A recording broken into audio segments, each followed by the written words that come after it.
இன்றைக்கி நம்ம கொடுவா மீன் குழம்பு எப்படி செய்கிறதுன்னு பார்க்கலாம் வாங்க. கொடுவா மீன் குழம்புக்கு ஒரு பெரிய எலுமிச்சம்பழம் அளவுக்கு புளி தண்ணியில் ஊற போட்டுருவோம்.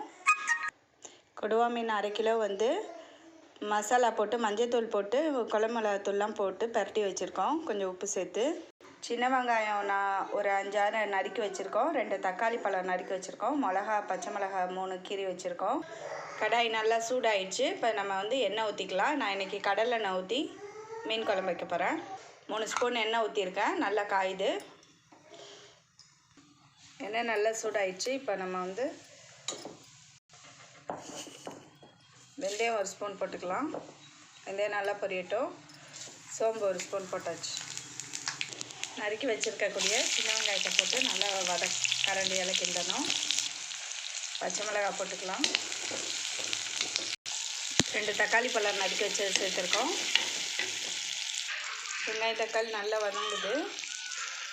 இந்த நேரத்தில் நம்ம மசாலா சேர்த்துக்கலாம். முதல்ல மஞ்சள்தூள் போட்டுக்கிறோம்.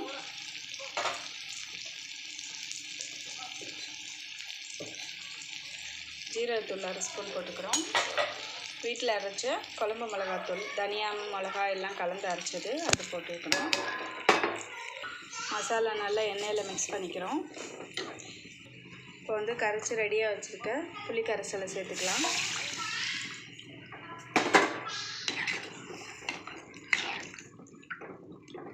கலந்து விட்டுக்கலாம். கலந்துவிட்டு கொஞ்சம் தண்ணி ஆட் பண்ணி கொதிக்க விட்டுலாம்.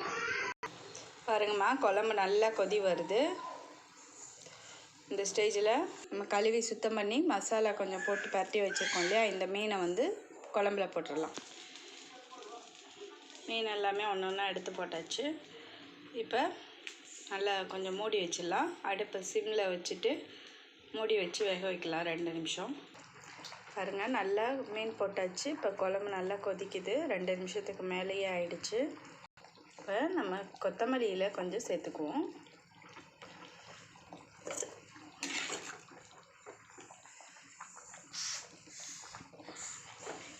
பாருங்கள், கொடுவா மீன் குழம்பு தயாராகிடுச்சு. இப்போ நம்ம ஆஃப் பண்ணிடலாம்.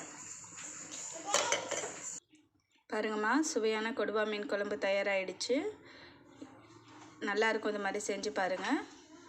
இந்த வீடியோ பிடிச்சிருந்ததுன்னா லைக் பண்ணுங்கள், ஷேர் பண்ணுங்கள். தேங்க்யூ.